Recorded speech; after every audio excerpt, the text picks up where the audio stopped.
Hello students, आज हम इस वीडियो में कंपनी के इनकॉर्पोरेशन, फॉर्मेशन, प्रमोशन इन सब के बारे में समझेंगे।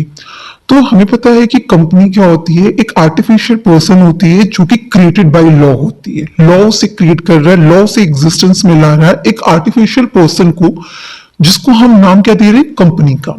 तो जब हम बात करते हैं फॉर्मेशन ऑफ कंपनी की या इनकॉर्पोरेशन की या कमेंसमेंट ऑफ बिजनेस की, इसका मतलब कहना हम क्या चाह रहे हैं, हम ये कहना चाह रहे हैं कि वो जो आर्टिफिशियल पर्सन है जिसे लॉ ने एग्जिस्टेंस में लाया है ना, उसे एग्जिस्टेंस में लाने के लिए क्या तरीका है, उसको कैसे एग्जिस्टेंस में लाया जाए।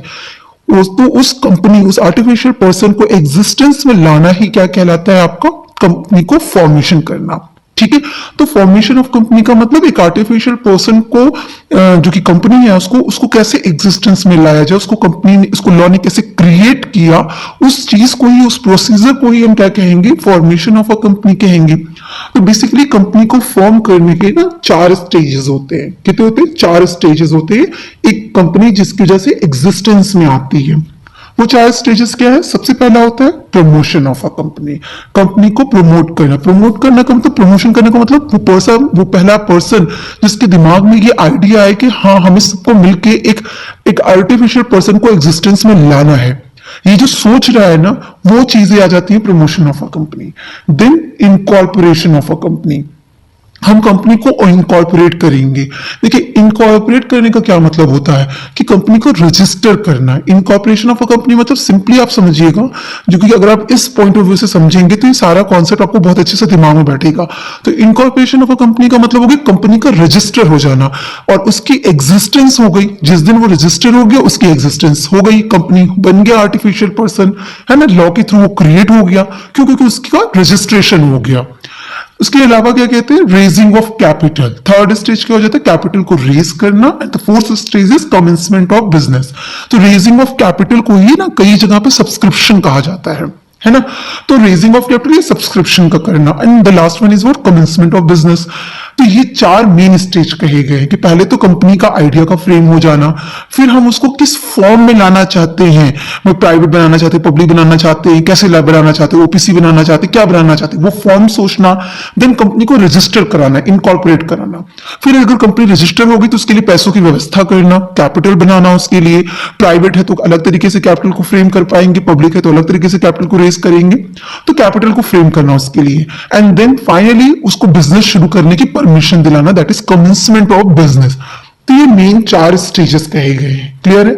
तो इसी, अगर ये 4 स्टेजेस को कंप्लीट कर देते तो हमारा कंपनी का फॉर्मेशन हो जाता है।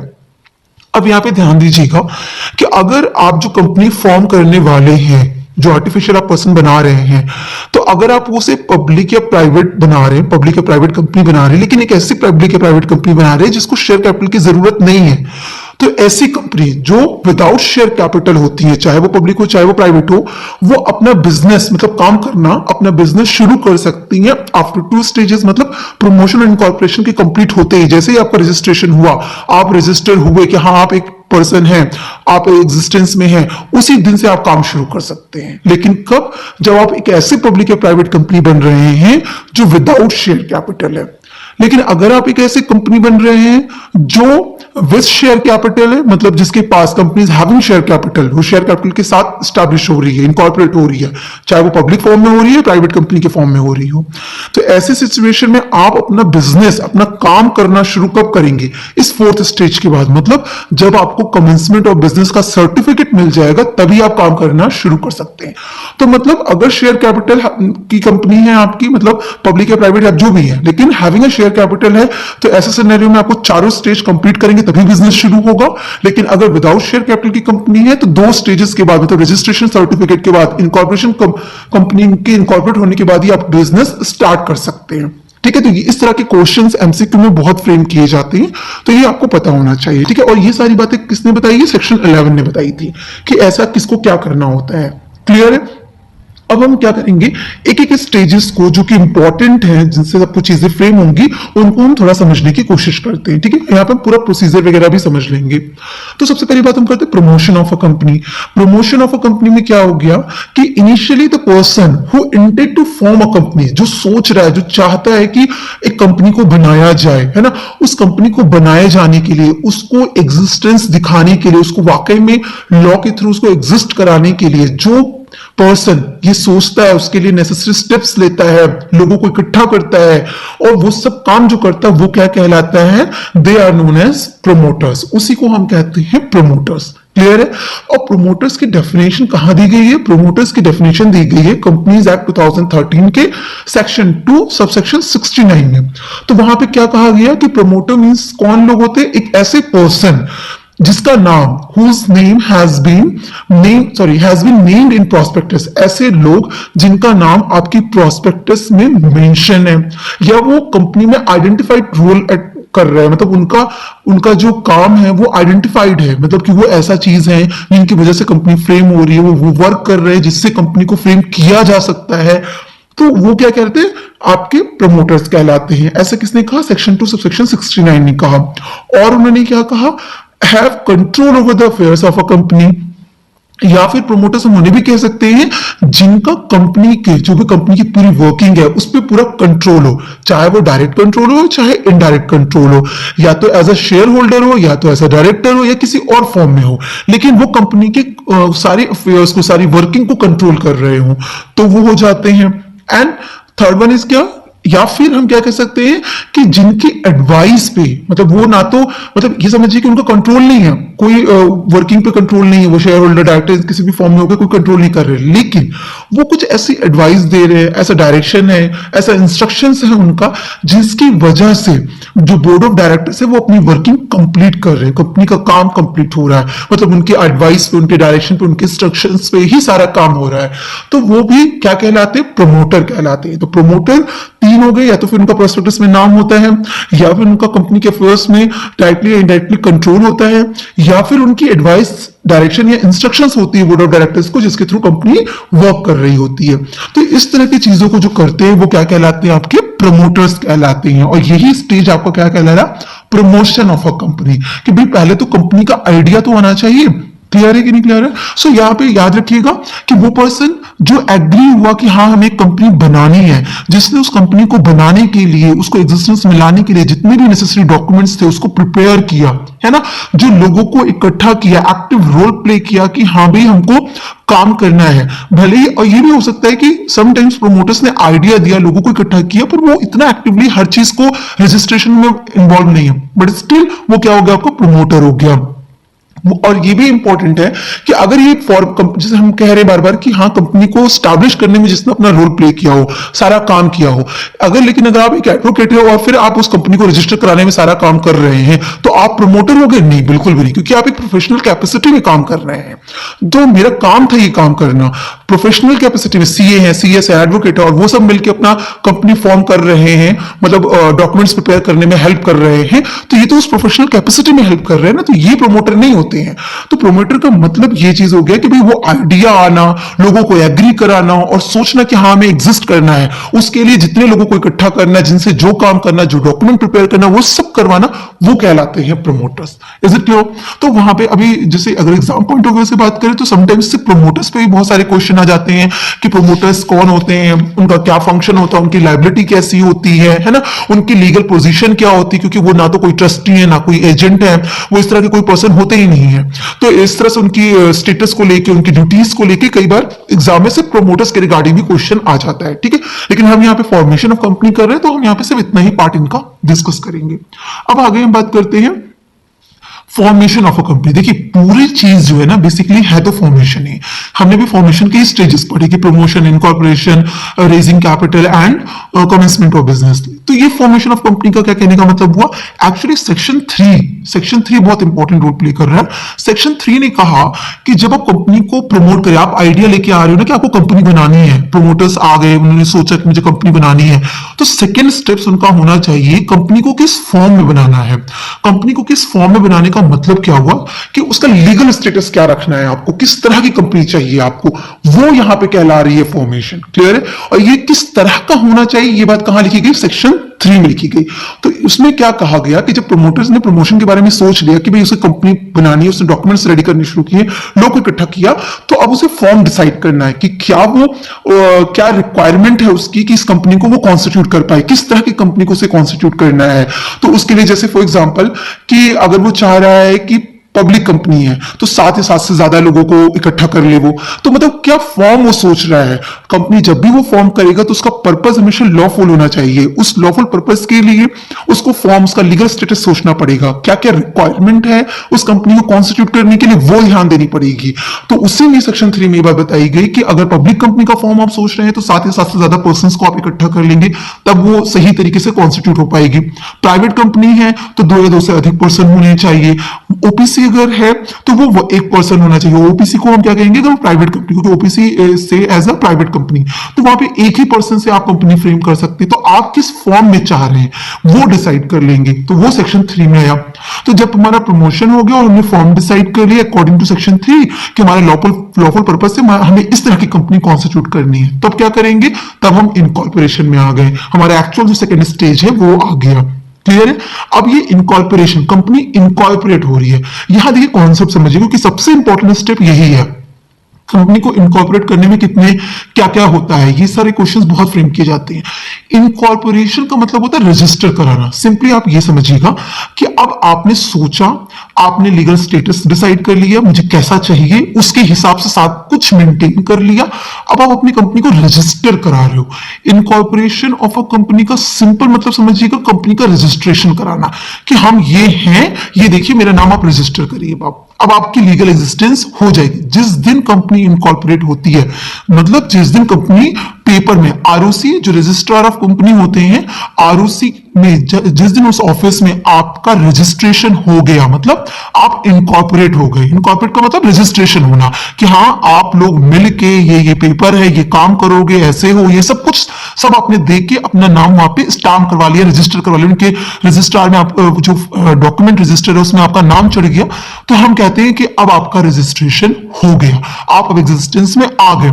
आपको एक सर्टिफिकेट अलॉट हो गया, इनकॉर्पोरेशन सर्टिफिकेट। जिस दिन वो मिल जाता है उस दिन से आपकी एग्जिस्टेंस बन गई। तो ये सबसे इंपॉर्टेंट स्टेज है, इनकॉर्पोरेशन ऑफ अ कंपनी। और इनकॉर्पोरेशन ऑफ कंपनी को सिंपल समझिएगा कि रजिस्ट्रेशन कराना। तो रजिस्ट्रेशन कराने के लिए कई प्रोसीजर होंगे, आरओसी में जाना होगा, कुछ पेपर डालना होगा, कुछ फॉर्म भरने पड़ेंगे। तो अब पूरा इनकॉर्पोरेशन में हम यही समझने वाले हैं। क्लियर है? तो इनकॉर्पोरेशन ऑफ कंपनी कैसे होगा, इस बात को सेक्शन 7 में डील किया गया और वहां पे प्रोसीजर बताया गया कि कंपनी को इनकॉर्पोरेट कैसे किया जाता है। ठीक है, तो पहले तो हम एक एक स्टेप्स को यहां पे नॉर्मली समझते हैं कि अगर आपको इनकॉर्पोरेट कराना है, मतलब रजिस्टर कराना है अपनी कंपनी को, तो अब आपको क्या करना होगा। तो सबसे पहले कि आप किस नाम से अपनी कंपनी बनाना चाहते हैं ना, उसकी एप्लीकेशन डाल दो। कहां पे? आरओसी में। अब देखिए आपको रजिस्ट्रेशन कराना है ना, तो रजिस्ट्रेशन का काम कौन करेगा? एक पर्सन करेगा ना, एक ऑफिस में होगा, वहीं से जाकर रजिस्ट्रेशन कराएंगे कि हाँ हम भी हैं, है ना।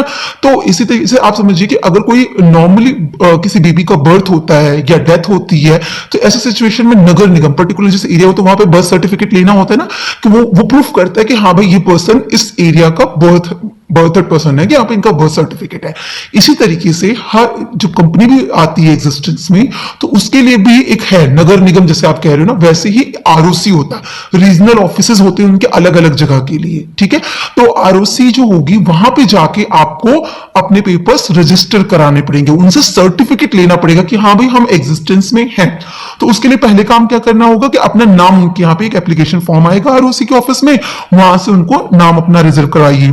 फिर आप अपना पूरा एमओए कि हम लोग जो कंपनी बना रहे हैं हमारा नाम ये होगा, हमने रिजर्व करा लिया अपना नाम। अब हम लोग अपना पेपर लगाएंगे कि हम क्या क्या काम करेंगे, हम कैसे काम करेंगे, हमारे में कौन से लोग होंगे, कि उनका एड्रेस क्या है, ये सारी चीजें हम वो ड्राफ्ट करेंगे पूरा एमओए, प्रॉपर उसको साइन वाइन करवाएंगे और उसको कहां पे आरओसी में सबमिट करेंगे। फिर जितने भी लोग हमने नॉमिनेट किए हैं, जो डायरेक्टर्स हैं, जो एज ए डायरेक्टर वर्क करने वाले हैं ना, उन सबकी कंसेंट भी हमें सबमिट करनी पड़ेगी। हमने जितने भी एमओए में साइन करवाए जिन लोगों के और जिन लोगों के नाम वहां मेंशन किए, उनके साथ कंसेंट भी हमें वहां पे आरओसी में वो भी देना पड़ेगा। इसके बाद हमें स्टैट्यूटरी डिक्लेरेशन, वो होता है स्टैट्यूटरी डिक्लेरेशन भी सबमिट करना पड़ता है। इसके लिए भी पर्टिकुलरली एक फॉर्म आता है ना। वो लोग आरओसी में आपको एक ऑनलाइन एक फॉर्म मिल जाता है, आईएनसी करके फॉर्म आता है। आप आईएनसी 8 उस फॉर्म का नंबर होता है, वो ले लेंगे, उस फॉर्म में आप अपना भर देंगे। तो वो क्या होता है कि वो डिक्लेयर हो गया कि हाँ भाई हम जानते हैं। अब ये डिक्लेयर कौन करेगा वो भी हम आगे डिटेल में पढ़ लेंगे। वो कह देता है कि हाँ भाई हम मेरी नॉलेज में है कि ये कंपनी का सारा काम अकॉर्डिंग टू कंपनीज एक्ट है, सारे रूल सब कुछ वो मानते हुए इसको रजिस्टर कराया गया है। तो हमने डिक्लेयर किया कि हाँ सब कुछ सही है। तो इस स्टैट्यूटरी डिक्लेरेशन का भी सबमिट करना पड़ेगा आपको, वो सारी डॉक्यूमेंट सबमिट करने पड़ेंगे। फिर जितना भी स्टैम्प ड्यूटी है, जो कुछ भी फीस वगैरह सब कुछ आप पे कर देंगे और फिर आपको क्या मिल जाएगा, डिजिटली साइंड आरओसी से एक सर्टिफिकेट मिल जाएगा, जिसको हम कहते हैं सर्टिफिकेट ऑफ इनकॉर्पोरेशन। इसका मतलब रजिस्ट्रेशन का सर्टिफिकेट मिल गया। अब आप रजिस्टर हो गए, कंपनी की एग्जिस्टेंस आ गई। रजिस्ट्रेशन के बाद ही आपकी एग्जिस्टेंस लॉफुल हो गई, आप एग्जिस्ट करते हो। And the seventh is what, जब आपका रजिस्ट्रेशन हो गया, एग्जिस्टेंस हो गया, तो आपके घर का एड्रेस मिल जाएगा, मतलब रजिस्टर्ड ऑफिस का एड्रेस कि हाँ ये कंपनी, इसका ऑफिस कहां पे होगा, रजिस्टर्ड एड्रेस क्या होगा वो भी आपको डिक्लेयर करके आपको बताना पड़ेगा। एक पर्टिकुलर डेज आपको मिल जाएगा कि रजिस्ट्रेशन सर्टिफिकेट मिलने के इतने दिनों के बाद आपको अपना ऑफिस का डिटेल भी वहां पे बताना पड़ेगा। आप ये सब करते ही आपका पूरा इनकॉर्पोरेशन कंप्लीट।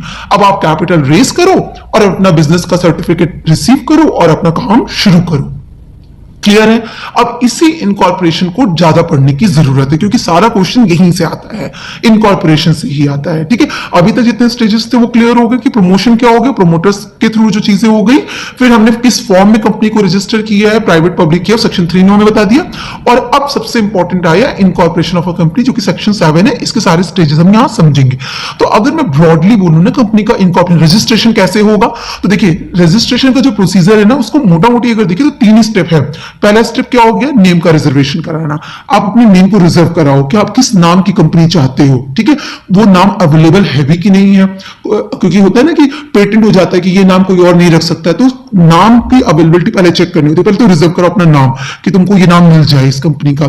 फिर डीआईएन ऑब्टेन करो, डायरेक्टर आइडेंटिफिकेशन नंबर, ये सब भी आप ऑब्टेन कर लो। और फिर क्या है कि सारे डॉक्यूमेंट्स को आरओसी में सबमिट कर दो। जैसे सब सबमिट कर दोगे ना, तो वो आपको इनकॉर्पोरेशन का सर्टिफिकेट दे देगी। फीस वीस पे करने के बाद आपको इनकॉर्पोरेशन का सर्टिफिकेट देगी, काम खत्म। तो बेसिकली इनकॉर्पोरेशन में नाम को रिजर्व करना है, डीआईएन लेना है और सारे डॉक्यूमेंट सबमिट करना है। रजिस्ट्रेशन का सबसे इंपॉर्टेंट स्टेप 3 है, जहां पे आपको सारे डॉक्यूमेंट सबमिट करने हैं। और बाकी स्टेप 1 स्टेप 2 1 तो इंपॉर्टेंट है, स्टेप 2 बस ये इसलिए है क्योंकि जब तुम डॉक्यूमेंट सबमिट आप कर रहे हो ना, उस डॉक्यूमेंट में कई बार डायरेक्टर्स की कंसेंट चाहिए और भी चीजें चाहिए, तो वो सब जो चाहिए होता है ना, उसके लिए आइडेंटिफिकेशन नंबर वगैरह चाहिए होता है, तो वो भी आप पहले ही अप्लाई कर दो। आप साइमल्टेनियसली इस काम को कर लीजिए। तो इसी इनकॉर्पोरेशन को थोड़ा सा डिटेल में फॉर्म नंबर के साथ समझ लेते हैं हम कि क्या क्या फॉर्म नंबर जाएगा और कैसे कैसे होगा। तो एक तो आपको डिजिटल सिग्नेचर्स चाहिए होता है ना। क्या होता है ये डिजिटल सिग्नेचर सर्टिफिकेट, डीएससी जो होता है, वो आपको क्या करना था, अप्लाई कर देना होता है, तो आपकी कंपनी को मिल जाएगा। और ये होता है डिजिटल सिग्नेचर सर्टिफिकेट। ठीक है, ये इशुइंग अथॉरिटी आपको, उससे आप ऑथराइज करके आप उसको रिसीव कर लेंगे। क्लियर है। अब इसमें इसको पाने के लिए आपको अपना एड्रेस प्रूफ, आईडी प्रूफ, ये सब चीजें जो है, फोटोग्राफ्स वगैरह सबमिट करनी पड़ती है। तो आपको क्या मिल जाएगा, डिजिटल सिग्नेचर का सर्टिफिकेट मिल जाएगा। अब देखिए ये सब एक नॉर्मल प्रोसीजर है। अगर आप रजिस्टर कराने जा रहे हो, कंपनी को अपना बताने जा रहे हो, तो उससे पहले अपनी तैयारी कर लो। तो ये तैयारी करना है कि हम अपना एक डिजिटल सिग्नेचर्स का सर्टिफिकेट रिसीव करवा लें, हम डीआईएन के लिए अप्लाई कर दे, डायरेक्टर आइडेंटिफिकेशन नंबर, क्योंकि कैसे जो भी डायरेक्टर्स उनका डीआईएन होना चाहिए, तो वो आप डीआईआर 3 मतलब डायरेक्टर्स का एप्लीकेशन फॉर्म नंबर है ये, डीआईआर 3, उसमें आप अप्लाई कर देंगे कि हमको डीआईएन चाहिए। उसके लिए आप अपनी अटैचमेंट्स देंगे कि आईडी प्रूफ दे देंगे, सिग्नेचर्स उनके देंगे। ठीक है, उनका फिर वेरिफिकेशन बाय एप्लीकेंट्स, मतलब डीआईआर 4 में जिसको आप डायरेक्टर बता रहे हो उसका साइन वाइन रहेगा, वो वेरीफाई करेगा, वो फॉर्म भर के देगा। तो ये सब चीजें आपने करके अपने डायरेक्टर्स के लिए, जिसका नाम आप मेंशन कर रहे हो, उसका आइडेंटिफिकेशन नंबर अलॉट करवा लो। अब मेन काम प्रोसीजर शुरू हुआ कि पहले एप्लीकेशन डालो, अपना नाम अवेलेबल करवा लो। आप जैसे ही आप नाम अवेलेबल करवा लिए ना, आप नाम कैसे रिजर्व करवाओगे, तो नाम रिजर्व करने के लिए आपको INC 1 फॉर्म नंबर होता है, उसको फिल करना पड़ता है। अब देखिए, ये जो आईएनसी फॉर्म नंबर है ना, ये नेम अवेलेबिलिटी के लिए फॉर्म नंबर है। आईएनसी से क्या हो गया, इनकॉर्पोरेशन, इनकॉर्पोरेशन का यूनिट शॉर्ट आईएनसी। तो जितना भी इनकॉर्पोरेशन के प्रोसीजर में फॉर्म नंबर जाएंगे वो कौन से जाएंगे, आईएनसी से। तो पहला काम तो था कि नाम को रजिस्टर करना कि नेम अवेलेबल है कि नहीं, पहले तो नाम बुकिंग कराओ, इसीलिए सबसे पहला फॉर्म क्या गया, आईएनसी 1। तो इस तरह से इसको याद रख सकते हैं। तो देखिए, नाम को रिजर्व कराने के लिए ना आपको 20 दिन का पीरियड मिल जाता है, मतलब जब से आपने रिजर्व कराया उसके 20 दिन के अंदर अपना काम 20 दिन के लिए, जब आईएनसी 1 फिल करेंगे तो 20 दिन के लिए आपका नाम रिजर्व हो गया। कोई भी चाहेगा तो उस नाम को नहीं ले सकता, 20 दिन के लिए वो नाम आपके नाम पे अलॉट हो चुका है कि ये इस पर्सन ने अप्लाई किया इस नाम के लिए। पहले ये पीरियड 60 दिन का हुआ था, फिर जब अमेंडमेंट हुआ तो उसके बाद इसकी वैलिडिटी पीरियड कितनी कर दी गई है, 20 डेज की कर दी है। तो आपने अपना नेम को रिजर्व करा लिया।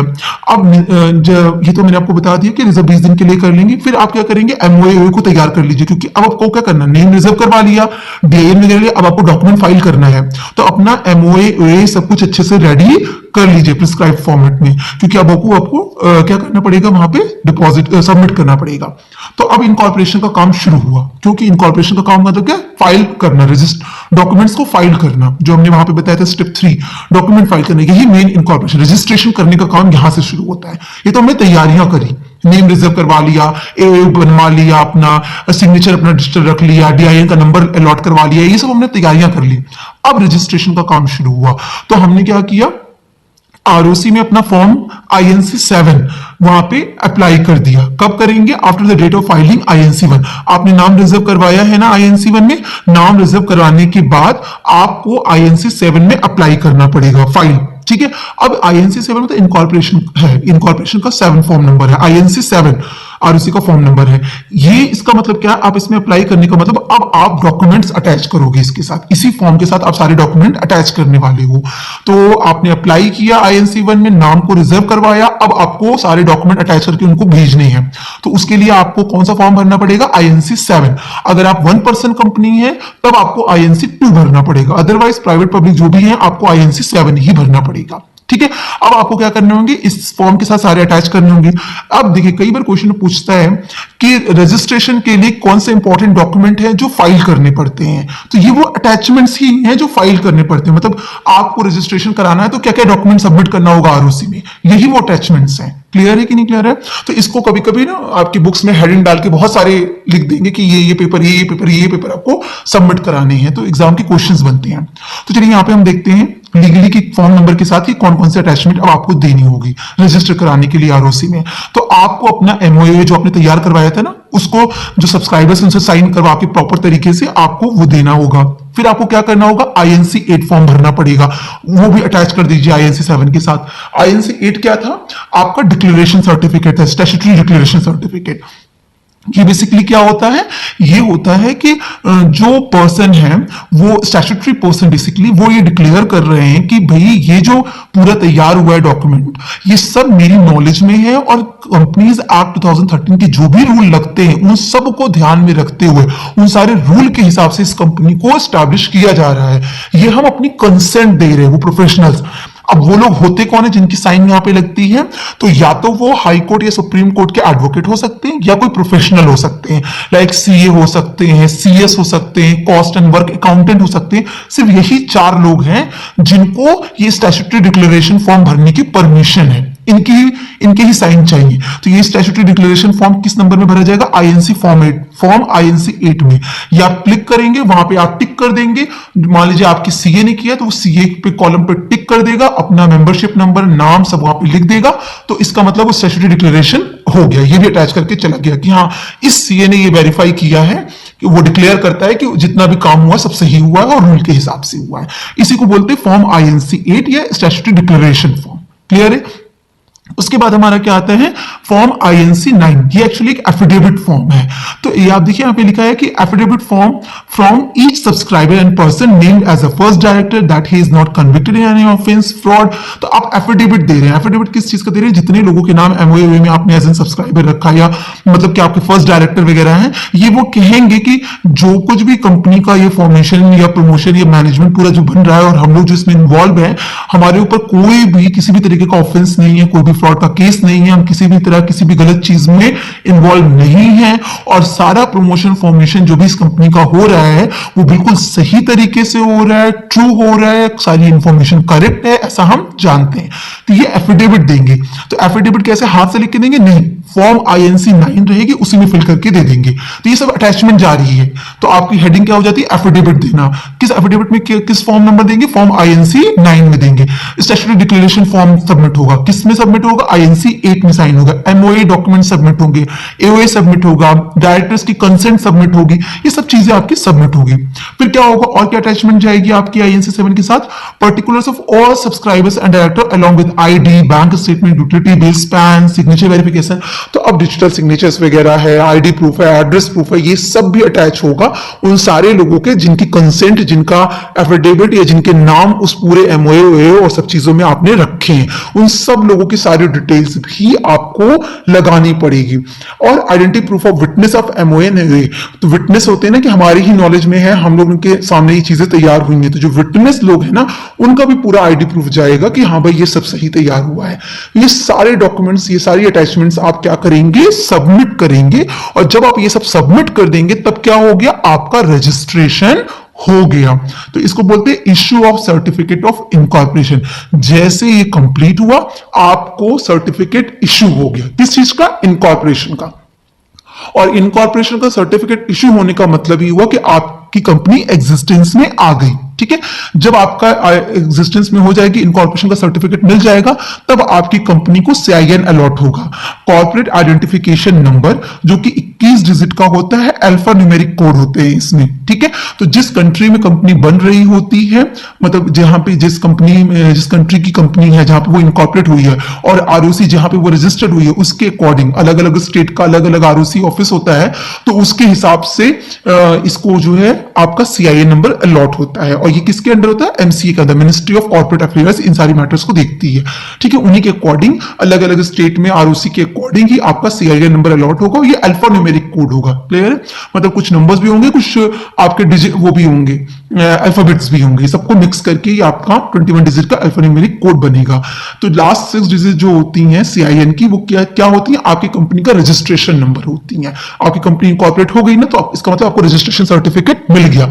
इनकॉर्पोरेशन सर्टिफिकेट का निकनेम क्या हो गया? Registration certificate. इनकॉर्पोरेट करने का मतलब क्या हो गया? रजिस्ट्रेशन कराना। और कहीं पे रजिस्ट्रेशन कराने आप जाते हो, अब एक कॉम्पिटिशन में रजिस्टर कराने जाते हो, तो कहते हैं ना अपना ID प्रूफ दीजिए, अपना डिटेल दीजिए, नाम दीजिए, तो आप वो सारे डॉक्यूमेंट सबमिट करते हैं ना। तो रजिस्ट्रेशन कराने का मतलब, इनकॉर्पोरेशन कराने का मतलब ही क्या हुआ? सिंपल सा मतलब हुआ कि सारे डॉक्यूमेंट्स को वहां सबमिट कराना, अटैच कराना। अब वो डॉक्यूमेंट्स कौन से थे, क्या क्या है, वही चीजें हमने अभी तक में पढ़ी हैं। तो जब आपको सर्टिफिकेट मिल गया, रजिस्ट्रेशन का सब कुछ मिल गया, तो रजिस्ट्रेशन नंबर मिल गया होगा। तो इस CIN में जो लास्ट के 6 डिजिट होने वाली वो क्या होगी? आपकी रजिस्ट्रेशन नंबर होती है। जब आपको सर्टिफिकेट मिल गया, CIN अलॉट हो गया, तो फिर क्या होगा? आपका रजिस्टर्ड ऑफिस डिसाइड होगा। तो आपको जिस दिन आपका इनकॉर्पोरेट हुआ है ना, उस दिन से 30 दिनों के अंदर आपको अपना रजिस्टर्ड ऑफिस बताना होता है। कैसे बताएंगे आप? तो उसके लिए फॉर्म नंबर है, फॉर्म नंबर है INC 22। इसमें आप फाइल करके बताएंगे कि मेरा ये है रजिस्टर्ड ऑफिस। अगर आपका अपना घर नहीं है, रेंट पे लिया है, तो वो रेंट डीड आपको अटैच करनी पड़ेगी।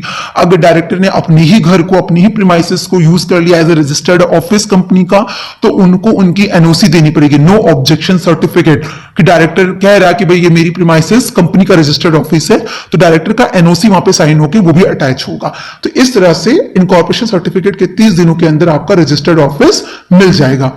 ठीक है, जब आपका ये सब काम खत्म हो गया, तब आप कैपिटल रेस करेंगे। ठीक है, अब अगर आप पब्लिक कंपनी है तो आप पब्लिक से कैपिटल रेस कर सकते हैं। अगर आप प्राइवेट कंपनी है तो अपने रिलेटिव वगैरह से रेस करेंगे। इसी वक्त आपका प्रोस्पेक्टस वगैरह सब इशू होता था। तो रेजिंग ऑफ कैपिटल को हम यहाँ पार्ट नहीं बना रहे। लास्ट हमारा बनता है कमेंसमेंट ऑफ बिजनेस। बिजनेस शुरू कैसे होगा? तो कमेंसमेंट ऑफ बिजनेस के लिए पहले कमेंसमेंट ऑफ बिजनेस सर्टिफिकेट लेना पड़ता है। सो आप पब्लिक और private company without share capital can start business immediately after getting certificate of incorporation. तो अगर आप पब्लिक या प्राइवेट कंपनी है तो इनकॉर्पोरेशन के तुरंत बाद ही आप अपना बिजनेस शुरू कर सकते हैं। लेकिन कौन सी वाली प्राइवेट या पब्लिक, जिसके पास शेयर कैपिटल नहीं है, विदाउट हैविंग शेयर कैपिटल। लेकिन अगर विद हैविंग शेयर कैपिटल है तो कैपिटल रेज करने के बाद कमेंसमेंट बिजनेस सर्टिफिकेट पाइए और तभी बिजनेस शुरू करिए। तो ये बात कहां पे कही गई? एज पर सेक्शन 10A ये बोला क्या गया कि public and private company having share capital incorporated after the commencement of company amendment act 2019 required to obtain a certificate of commencement within 6 month of incorporation. उन्हें अपने incorporate register होने के 6 महीने के अंदर 180 दिन के अंदर अपना कैपिटल वगैरह रेज करके कमेंसमेंट का सर्टिफिकेट ले लेना होता है। और जब वो कमेंसमेंट का सर्टिफिकेट ले लेते हैं उसके बाद ही वो अपना बिजनेस शुरू कर पाते हैं। तो ये जो बात लिखी गई 6 महीने के अंदर उनको अपना सर्टिफिकेट इशू करा लेना चाहिए, ये बात कहां लिखी गई? सेक्शन 10A में लिखी गई है। सो आई होप आपको क्लियर हुआ होगा कि कंपनी को फॉर्म कैसे करते हैं, ठीक है, फॉर्मेशन ऑफ कंपनी कैसे होती है। Wish you all the best, thank you so much.